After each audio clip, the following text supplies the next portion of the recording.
meus queridos alunos do quarto ano, sejam todos muito bem-vindos à nossa primeira aula de ciência dessa semana, porque essa semana nós teremos duas aulas de ciências, isso mesmo, haverá dois momentos para essas aulas de ciência.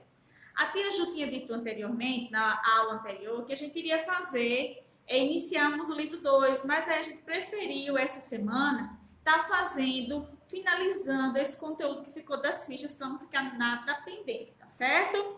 Então, na nossa aula de hoje, nós vamos fazer juntos as fichas de atividade das páginas 81 até a página 88. Então, pega aí seu livrinho de fichinha. Algumas pessoas eu sei que já fizeram algumas dessas fichas e quem não fez, fazer junto comigo agora, tá certo?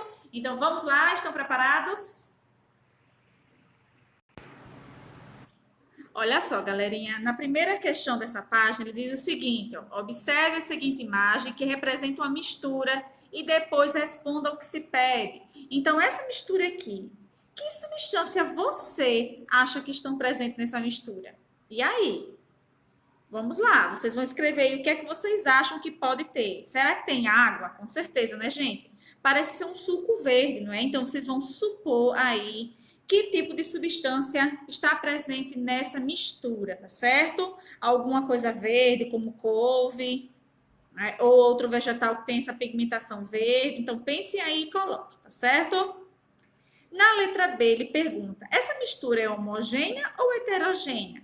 Ela vai ser, gente, o quê? Heterogênea. Por que ela não pode ser homogênea?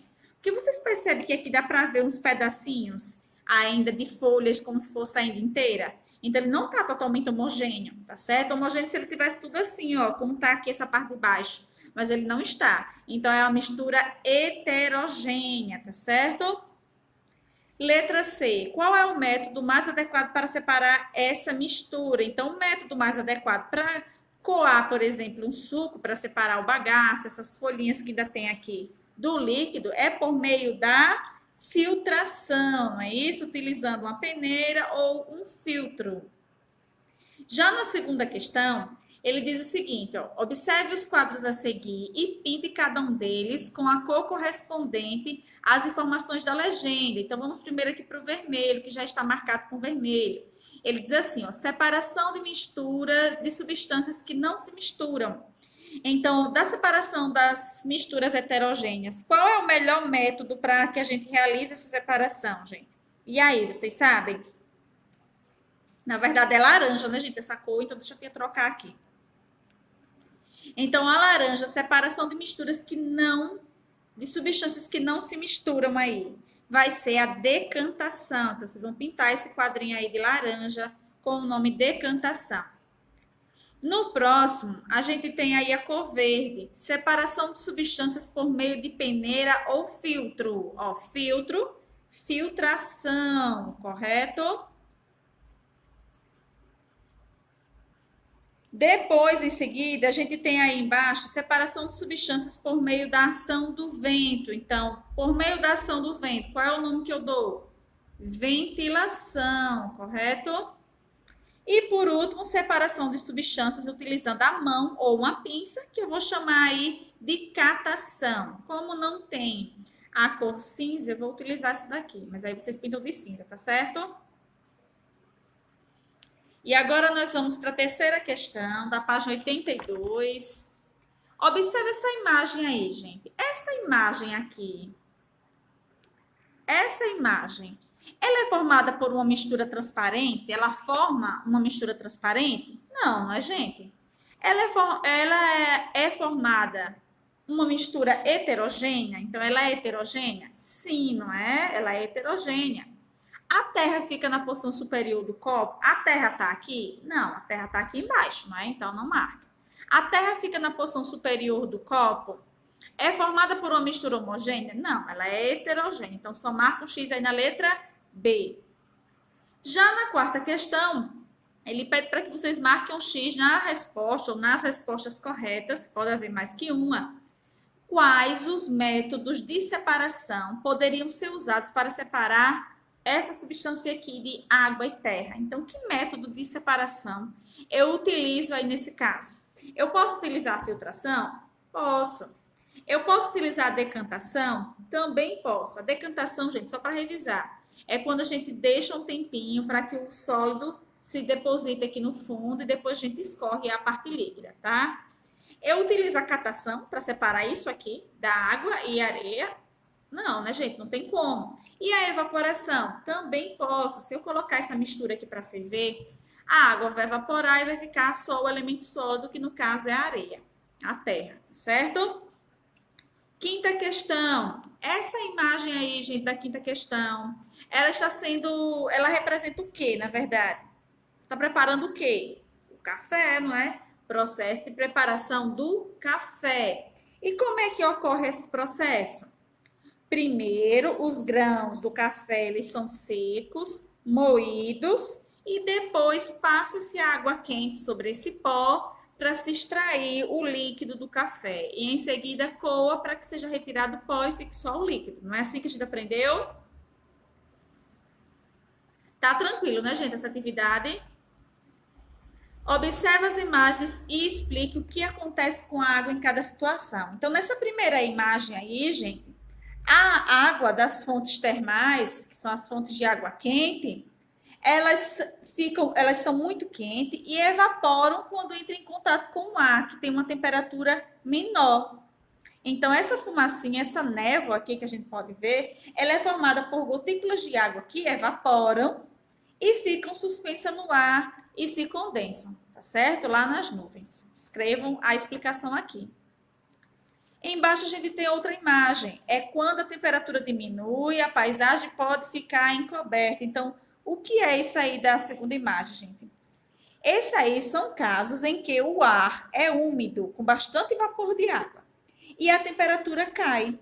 O ar se resfria, de modo que o vapor de água se condensa, formando a neblina. Então, isso aqui é neblina, tá certo? A neblina ela é composta de muitas gotículas de água que ficam suspensas no ar, podendo assim cobrir a paisagem. Olha como ela está esbranquiçada.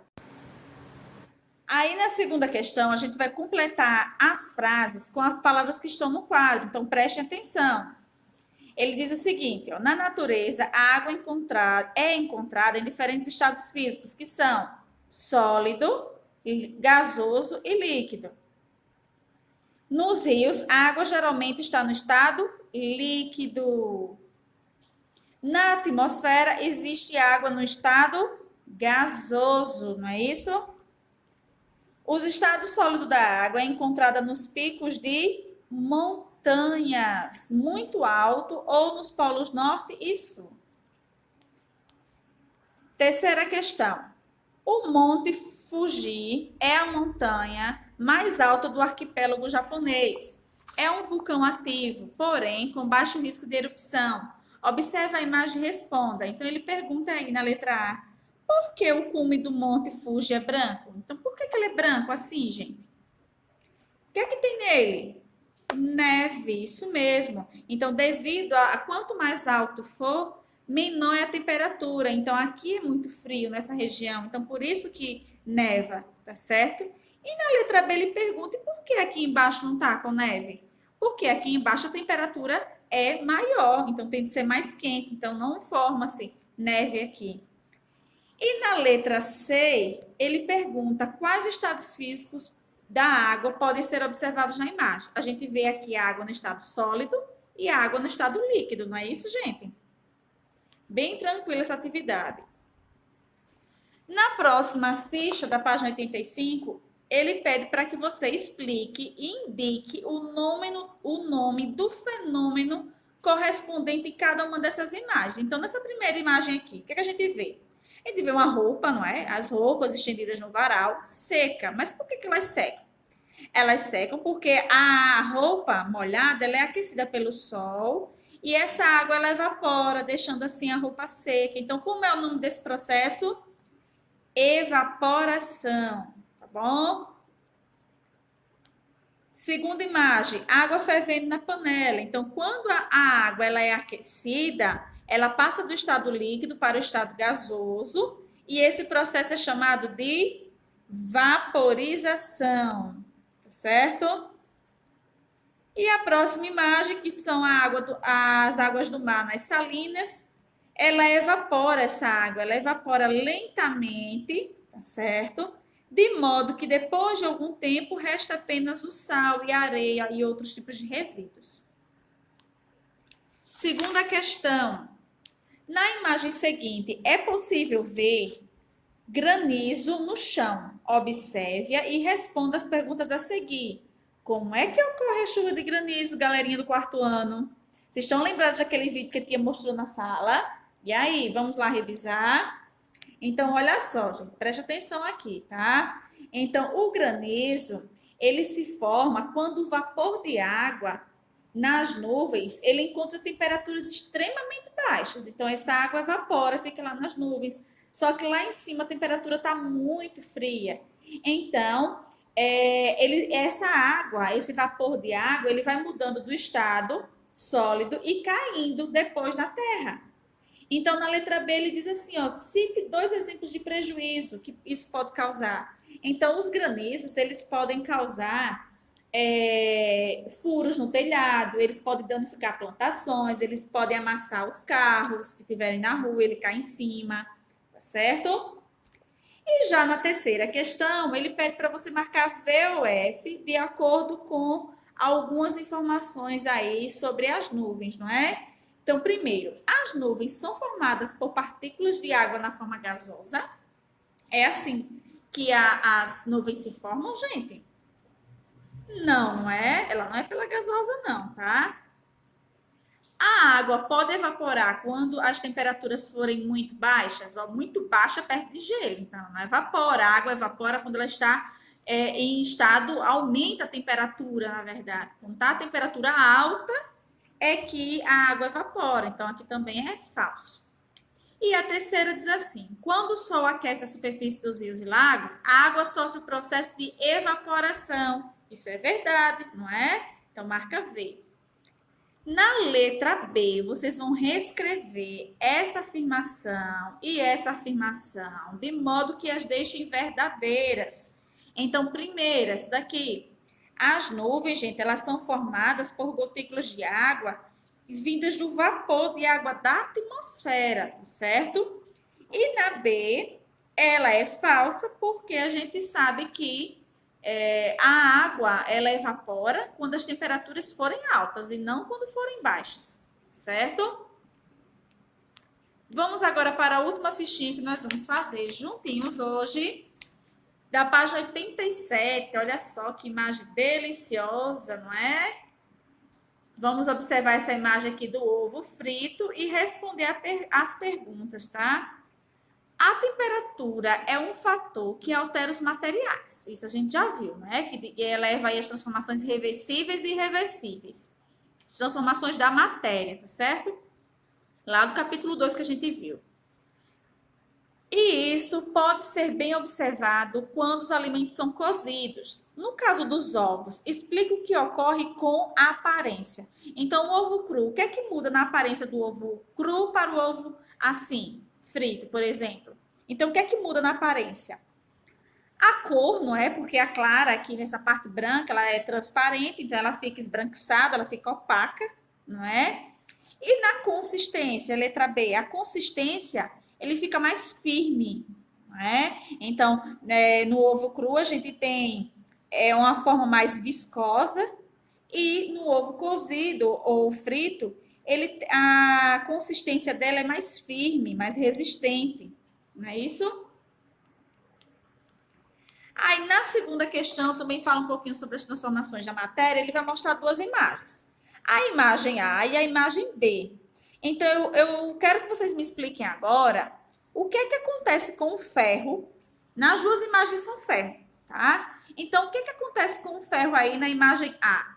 O que é que aconteceu? Esse ferro aí, gente, ele foi aquecido. Então, quando o ferro é aquecido, ele se dilata, ou seja, ele aumenta de tamanho. Então, por isso que ele se soltou aqui, tá vendo? E já na imagem B, o que é que aconteceu com esse ferro? Ele enferrujou. Por que ele enferrujou? Porque ele entrou em contato com a umidade presente no ar. Então, ele oxidou, ou seja, enferrujou. Explique aqui, vocês vão explicar a letra A e a letra B, o que a tia acabou de falar, e a letra C ele diz: o ferro que sofre dilatação ao ser aquecido pode voltar à forma inicial se a temperatura baixar, ou seja, se a temperatura baixar desse ferro, ele pode voltar ao normal? Pode sim, gente. Por quê? Porque a dilatação dos ferros, ela é uma mudança reversível, ou seja, isso quer dizer que ela pode voltar para o estado inicial, tá bom? Já na letra D, ele pergunta: no caso da ferrugem, isso também ocorre? Aí agora não. Por que não? Porque depois que o ferro ele enferruja aqui, tá? A matéria ela muda e essa transformação ela é irreversível. Nós estudamos isso, não tem como mais voltar ao estado inicial. E na letra E ele pergunta: o que acontece com o ferro quando ele enferruja? Então preste atenção, gente, nessa imagem aqui. O que é que acontece com o ferro para que ele fique assim, desse jeito? Ele enferruja. Na verdade, gente, a ferrugem ela é uma reação química. E ela ocorre quando o ferro ele está presente, ele está bem presente do oxigênio e da umidade do ar, que é o vapor de água. Então, deixa que ele desse estado aqui, certo? Então, gente, por hoje é só. Espero que vocês tenham aprendido bastante sobre a nossa aula de ciências, revisando aí todo esse conteúdo que a gente viu desde o iníciozinho do ano. Né? Foi bem legal. Então, vamos lá, gente. Na próxima aula, que ainda vai ter outra aula de ciências essa semana, a tia Ju vai estar fazendo com vocês as demais fichas que faltam, tá certo? Então, um beijo e até a nossa próxima aula. Espero por vocês, viu?